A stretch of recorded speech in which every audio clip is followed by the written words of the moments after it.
From UFO Crash at Roswell by Kevin D. Randall and Donald R. Schmidt. A supposed flying saucer crash took place on July 2, 1947 in Roswell, New Mexico. Other explanations offered up were a secret government experiment gone wrong, a V-2 gone off course shot by Hitler, or the remains of a Japanese balloon bomb. W. Mac Brazel found the wreckage north of his ranch and swore that it was not a device of this earth. One of the theories proposed is by John Keel. Keel's theory is that Mac Brazel came across a rice paper Japanese balloon bomb some 2 years after the war had ended. This was in 1947. He concluded that the object was kept aloft by freakish winds and that government embarrassment about the Japanese project kept the officers of the 509th Bomb Group from revealing the real nature of Brazel's find. Keel suggests that Army Air Force officers at 8th Air Force Headquarters in Fort Worth substituted a weather balloon for the balloon bomb to keep the myth of American invulnerability alive. To make his theory work, he has to accept the idea that in post-war America there was a reason to keep this a secret. He quotes from Japan's World War II balloon bomb attacks on North America by Robert C. Mikesh, published by the Smithsonian Institution in 1973. It was part of their multi-volume Annals of Flight series. In that quote, dated January 4th, 1945, it explains how the Office of Censorship asked newspaper editors and radio broadcasters to give no publicity whatsoever to the balloon incidents. That same publication also points out the reason for the request. The government feared that spies for the Japanese would read the stories and report to their headquarters that the balloon bombs were reaching the United States. Documents secured after the war told of Japanese plans to use biological warfare against the United States if the bombing was successful. But the Japanese abandoned the plan when they could confirm no reports of any of their balloons reaching the North American continent. They assumed falsely that all the balloon bombs had fallen harmlessly into the ocean. The plan of censorship was abandoned in the summer of 1945, when 6, not 4 as Keel writes, picnickers, not campers as Keel had claimed, were killed by a balloon bomb in Oregon, not Montana as Keel suggested. According to the Reverend Archie Mitchell, he was on a picnic with his wife and several children. While he was parking the car, his wife and the kids found the balloon in the woods. Tugging on it, they triggered one of the bombs, causing an explosion that killed Elsie Mitchell, Jay Gifford, Eddie Engen, Sherman Shoemaker, Joan Patsky, and Dick Patsky. These 6 deaths were the only casualties recorded in the continental United States resulting from enemy action during World War II. In 1949, a Senate committee approved a House bill to pay $20,000 to the families of those killed. The death caused one other action. The War Department began a whispering campaign to alert the general public about the dangers from the balloon bombs. Programs were presented in schools, in public halls, and through various civilian agencies so that the public would be aware of the danger. They felt that a well-planned, well-coordinated, low-key program could inform the public without letting the Japanese know the balloons were reaching the continental United States. And when the war ended, the secrecy was lifted. Grace Moorer of Laurence, Iowa, remembered the balloon bombs. She had written an article for a local newspaper telling of the discovery of a balloon bomb on February 2nd, 1945. Other balloons fell near Holstein in Pocahontas, Iowa, and Civil Defense Director George Buckwalter carried the debris away. Those finds are relatively unimportant except that Moorer was visited by the FBI in February of 1945, who asked that she file a story. They explained the situation, and Moorer complied, waiting until August 16th, 1945, after the end of the war, to publish her article, a full account of the Japanese bombing of Iowa. Moorer's story wasn't the only one published right after the war. The Washington Post on January 16, 1946, carried a report that 9,000 balloon bombs were used against the United States. The New York Times of February 9, 1946, reported raids by Japanese balloons. There are also magazine articles about them. The Engineering Journal of September 1945 reported on Japanese paper balloons, and George E. Wider, in an unclassified report for the U.S. Army, wrote about Japanese bombing balloons in January 1946. These, plus other stories carried in local newspapers, told the public about the balloon bombs. The secrecy imposed was only for the time of war and did not extend beyond the sighting of the Japanese surrender in 1945. After the war was won, one, there was no reason for secrecy, no reason to deny that the bombs had been launched and had reached the United States, and more importantly, no evidence that the topic was still classified. Keel claimed that Mac Brazel found a pile of rice paper in his field, which was in keeping with his balloon bomb theory, and that the myth goes marching on. But Keel never bothers with descriptions of the crash site. He dismisses the testimony of more than a half-dozen witnesses who said the debris was scattered over a wide area. That was too much debris for one of the Japanese balloon bombs, which were about 30 feet in diameter.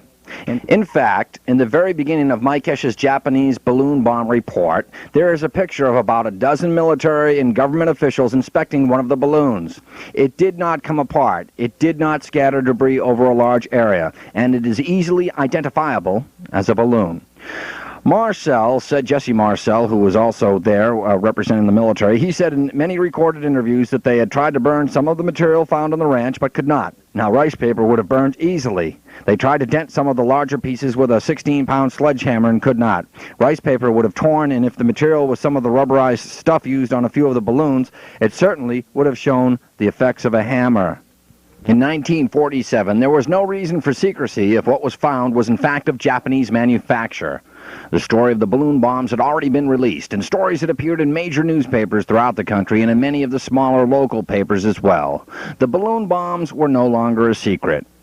But even when one Axis power weapon was proven not to be the culprit, another came along. Ron Schaffner now suggests that it was nothing more extraordinary than the nose cone and parachute from a stray V-2 launched from White Sands, New Mexico. That launch, for security reasons, was classified, and when the missile went astray, the military failed to declassify records of it. According to Schaffner, they were just protecting their jobs. Unfortunately, Schaffner, along with most of the others with a theory about Roswell, has done no first-hand research. He quickly dismisses as hearsay the reports of the men who were there. He ignores Stringfield, implies that the dead aliens might be the burn results of failed V2 experiments, and suggests that Marcel might not have been fully aware of all the facts about the find. Schaffner does make a good case for the reasons the government, the military, or the range officers and scientists at White Sands might have wanted to cover up an errant rocket. If, as he says, there was an ordered suspension of firings, and a rocket was fired in violation of those orders only to fall onto rangeland in central New Mexico, then the men involved would certainly want that information kept top secret. Schaffner points out that a V-2 was tested on July 3rd, 1947, and if there was a mistake by a few of the witnesses about the date, the V-2 might account for the debris found by Mac Brazel on the afternoon of July 3rd. Except there is much more to the story. The descriptions of the material recovered, the scene on the crash site, and the crude experiments performed by the Army have all been recounted. When all the facts are brought into play, the area for speculation shrinks to non-existence. The facts alone, based on the direct testimony of the participants, suggests that Schaffner's theory is incorrect. While it is certainly possible that Marcel, even as the head of the intelligence section of the 509th Bomb Group, might not have known about the experiments with the V-2, he certainly would have been able to identify the components as being of terrestrial manufacture. And even if Marcel had somehow been fooled, would the other officers of the 509th Bomb Group, including the commander, been unable to identify the foil and capsule as being something made on Earth? The important point is that they don't have to know it came from a V-2, only that it was made of materials like those manufactured elsewhere on the planet. Marcel said that he had found some metal that was as thin as newsprint, but that he could not dent it with a sledgehammer. He said that they had tried to burn it, and they had tried to cut it, and they had tried everything else, but couldn't do anything to it. Could a V-2 have contained that had those extraordinary properties? The second question is whether or not the V-2 would have spread debris over an area that was more than 1 million square feet in size. Mac Brazel was furious when he saw it because the sheep on the ranch would not cross the field. There are other hints about the amount of debris. Marcel said that he filled the back of his Buick with it, the counterintelligence agent filled a Jeep carryall, and there was still a great deal of it left.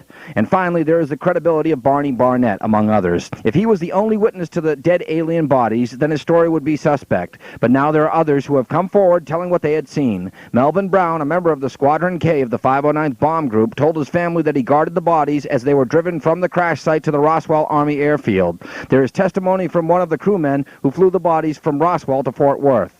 All this proves that it was not a V-2 or a Japanese balloon bomb that crashed on the ranch managed by Mac Brazel. The descriptions of the material, the size of the debris field, and the testimony of more than 200 others involved in this show that it was something extraordinary. While it is true that men would try to protect their careers after an errant V-2 crashed, it is not true that the cover-up would extend for over 40 years. At some point, the men interested in protecting their careers would be transferred or retired, and that information would have leaked out. There are no classified records involving a V-2 launch on July 3rd. In fact, the July 3rd launch attempt has been accounted for. The rocket never got off the pad. So these are two of the theories offered to explain Roswell. Others have suggested that it was an experimental aircraft, but there are no records of an experimental air crash in the Roswell area in July of 1947. Jesse Marcel said, "That was not from this earth. That I'm quite sure of." With that, Marcel dismissed the mundane and left us with only the extraordinary. If he had been the only one with that claim, he might have been ignored, but there are so many others, too many to be ignored. Japanese balloon bombs and V-2 rockets gone astray. The Crescent Moon Club, in association with ABT, presents Omnibus Unlimited, a roundtable discussion of provocative subjects which must be addressed today. Radiovision for the 21st century. Hello again, everyone. I'm Laurence Nobile, independent researcher and host of Omnibus Unlimited.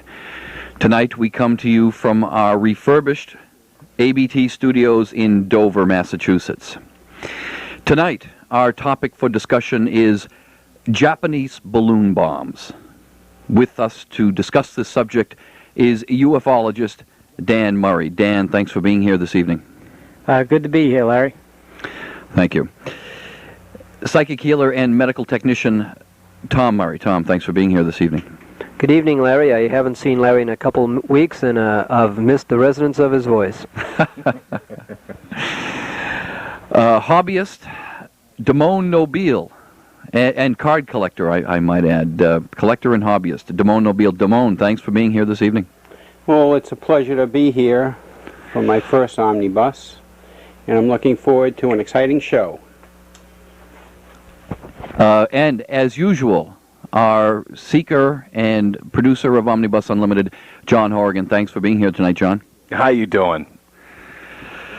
Very well, John. Thank you very much. Tonight, our topic for discussion, as I stated, is Japanese balloon bombs. And if you were as enthralled as I was with John's reading, it was terrific. Japanese balloon bombs. Now, if we talk about balloons, balloons are one of the earliest flying machines for man. Is that right? Dan Murray, you're the resident ufologist. Balloons have been around since, well, I don't know, since Christ was a corporal, I guess. Well, I wouldn't use that statement, but balloons, as far as I know, I'm really not too keen on balloons, but first military use, which would be the only interest I would have, would be the Civil War, where they were used for observation, hot air balloons. Now, Japanese balloon bombs, and when we talk about that, yes, John, you want to they were invented by the Montgolfier brothers of France in the early 1800s. Actually, they came to fruition in the 1850s, and as Dan said, their first military application was, in fact, in the Civil War. Okay, but when we talk about Japanese balloon bombs, we're talking about a military application here. Now, it's inconceivable to think that a race of people could send up bombs and balloons and just hope that they end up where they hope that they will. And this brings into play our hobbyist and collector, Damon Nobile, who's also a meteorologist. Damon, you were a meteorologist in the Navy, is that right? I'm a weatherman. I'm a weather freak, weatherman, but yes, I'm into balloons. Balloons do a great job. Now, yes, John.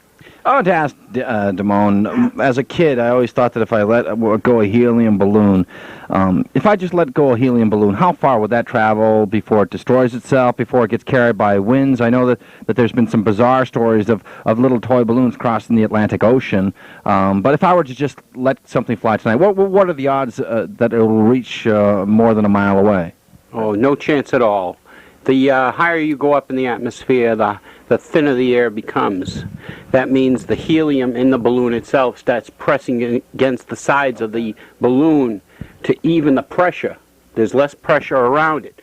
So what happens is, of course, the balloon can't hold it, and it will burst within minutes of going up. Okay, now I have to lift some tonnage, okay, from Tokyo or from one of the Japanese islands, and I'm going to send it via the Pacific Ocean. And to make any sort of impact, I guess I'm going to have several hundred pounds of explosives. How do I get that aloft, and how big would a balloon have to be, and at what height would it travel? All right, when I What's was in its the range? Navy, we did balloon soundings for upper air soundings. And what we needed to do is we needed to use a balloon filled with a little bit of helium, but very, very wrinkled, very, very loose. So as it went up in the atmosphere, it did expand, but it was able to get up around 50,000 feet before they explode. And that's all we need is 50 and 60,000 feet to find out what it's doing up there. And then it would get picked up by the jet stream and move at several hundred miles per hour. But I don't think the Japanese knew about that, and many of them probably did destroy before they made it. I think that what struck the group about this when I told Tom and Dan, and certainly Larry when he first heard about it, and you, Damon, you were the first to hear the account because I found this out of a UFO crash at Roswell, but that the Japanese bombing of Iowa, that we have proof that 6 people, a family of 6, at a picnic place in Oregon died when one of the children pulled a string and the balloon bomb detonated, and it was of Japanese origin, a rice paper balloon, but that this girl finds one in her backyard in Pocahontas, Iowa, I believe was the town, and... Yes, that's correct. So she is told to file the story by the Air Force, not to say a word about it until after the war, which she does. My question is, I want to pose to you, how can something be carried into the mid-continental United States? How do the wind patterns work?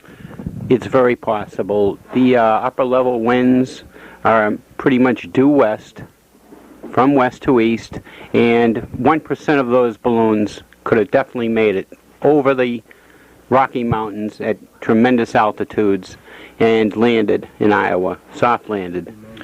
Now, what would be the structure of this? Tom, you wanted to say? So if I believe the figure was 9,000 balloons, it's believed were released over the United States, generally speaking. So 1% of that would have been 90 balloons. Wow. And by the way, how high up is this stream of air? Well, we're talking anywhere from 20,000 to 50,000 feet. And what kind of structure would the balloon be to do that? I mean, you're talking when you were in the Navy, you were using a little bit of helium with a very elastic balloon. And a very large balloon. Very large balloon, which allow it to expand as it gets higher. These balloons would get up to how many feet?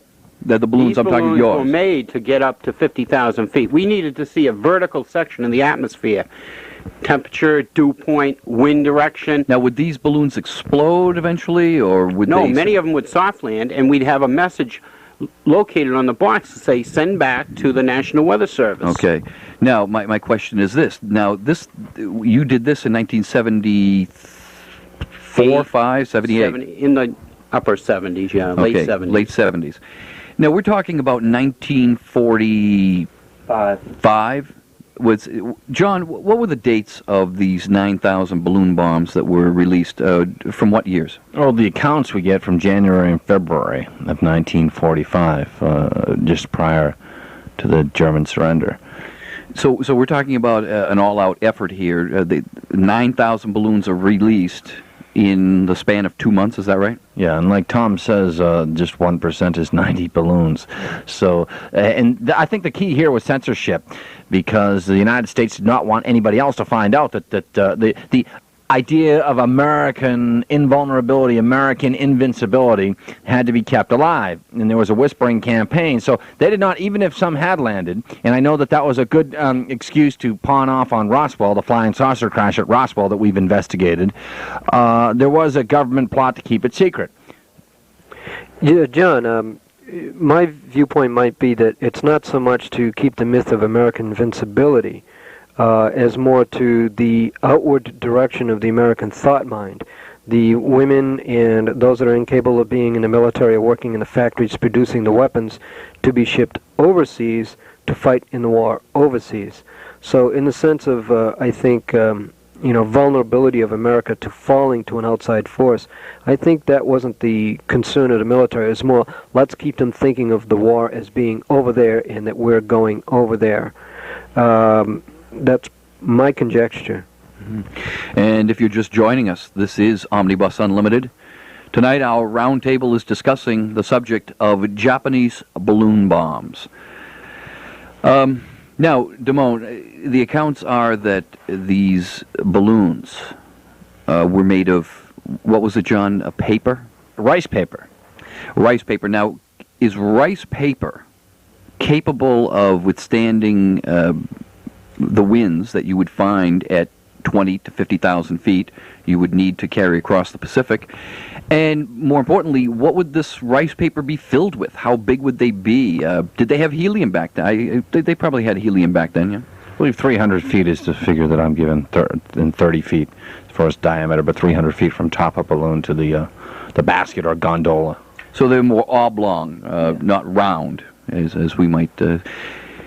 Yeah, I wanted to ask Dan Murray. Dan, this is all, the reason why we bring this up is because at Roswell, New Mexico, this was put forward. The debris field, Larry, as we mentioned, was 1,000 square feet.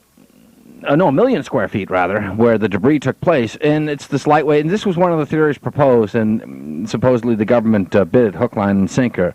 When they saw the metal couldn't be bent, had very strange characteristics, they tried to put forth this, and then there were a lot of people that knew what balloon bombs were, knew what weather balloons were, and said, no, this was not of this earth. Any digression on that?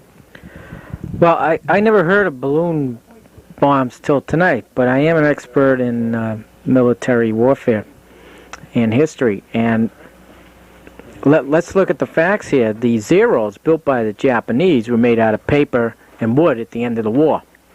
So they did have advanced technology as far as using wood and paper to use for war materials, because that's what they were sending the Zeros up on.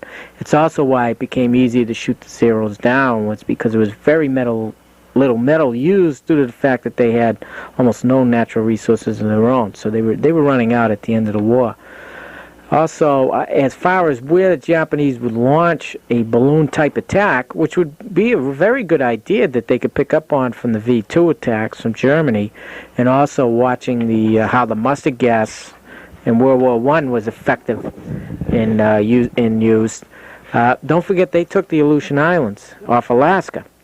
So the Japanese were in the United States, in the Alaskan area, that's right, yeah. and that's not too far from Oregon. So the idea of them, which this is the first I've heard of, sure. But the idea of it happening, sure, and them releasing them from some sort of base in the Aleutians, or even from a plane, even of some type, an observer plane, releasing some type of a paper balloon armed with a small explosive. I could, that's very possible. I could see that being done with that technology of that time. That's pretty good, Dan. I'm glad you brought up that information. And of course, we have to remember, these are called rice paper balloons. If you go to Tibet, you will find that in the Tibetan mountains, there's some very powerful wind drafts up there. And the Tibetan monks have built these huge huge kites, in which a man sits inside the kite, almost like the first plane of Kitty Hawk, and they jump over a site, and this kite lifts them up in the air. The Tibetans, when they were first introduced to the concept of a aircraft made of metal that can fly in the air, thought it couldn't happen. The metal would be too heavy and sink. And yet these same people had developed kites that could carry a man over a strong wind drift. Today we do parasailing, balloon sailing, skydiving, and so forth. So a lot of the technology that we do today in 1942 was very, very new. For instance, airborne forces were first developed in World War II in the 1940s.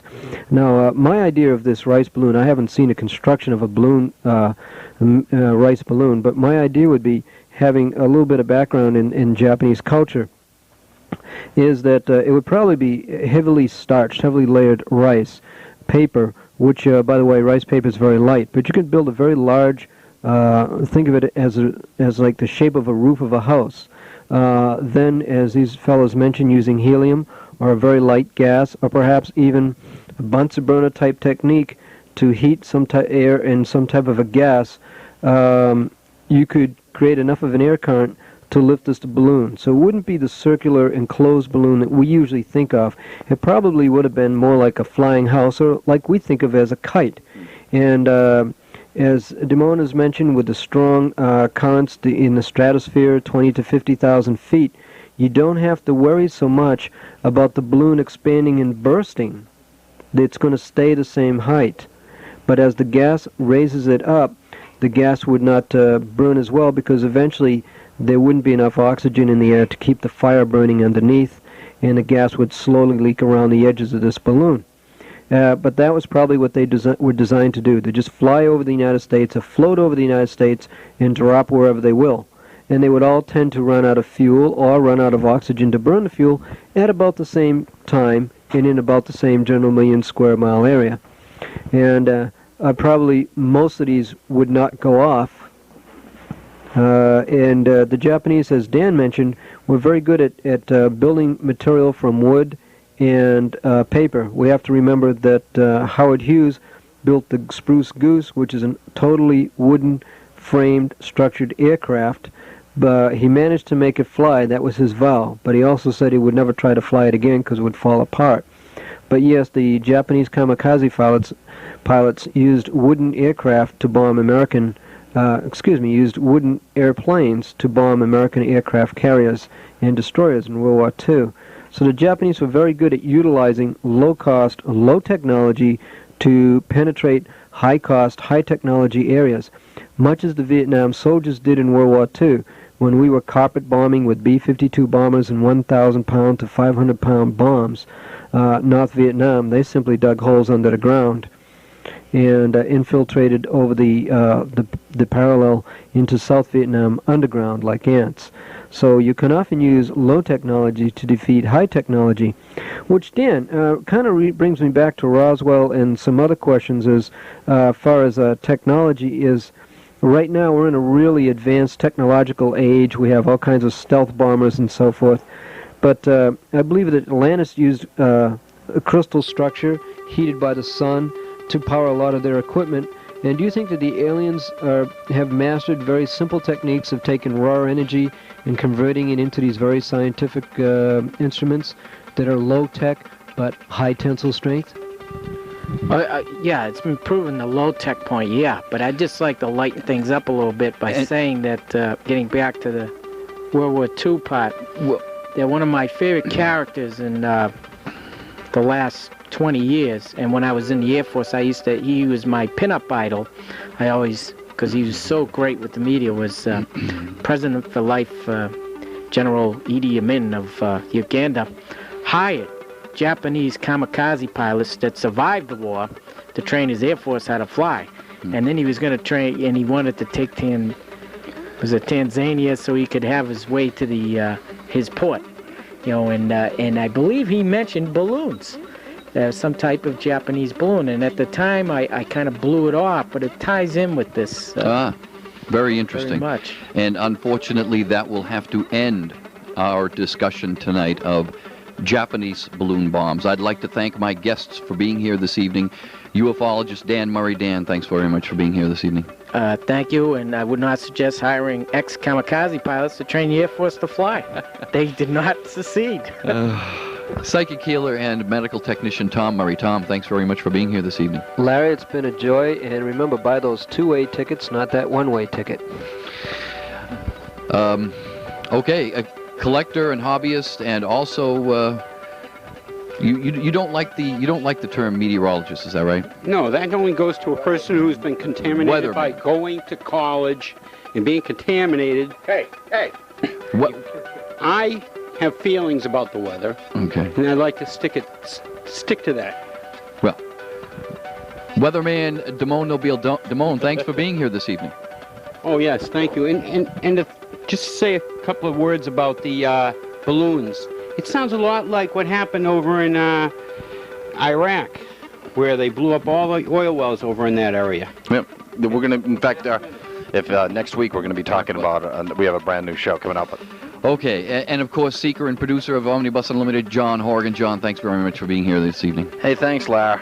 Now, for all of our aspiring artists and videographers out there, if you'd like to have your work played on the visual backdrop of Omnibus Unlimited, you may do so by sending your name, address, phone number, and area of study to Omnibus Unlimited, Box 577, Dover, Massachusetts, 02030-0577. And for the rest of our audience, if you have any questions, comments, suggestions, or if you'd like to be a guest on Omnibus Unlimited, That address once again is Omnibus Unlimited, Box 577, Dover, Massachusetts, 02030-0577. I'm Laurence Nobile, independent researcher and host of Omnibus Unlimited. For all of us here at Omnibus Unlimited, thank you for your attention, good night, and good luck. Omnibus Unlimited is a presentation of ABT and the Crescent Moon Club.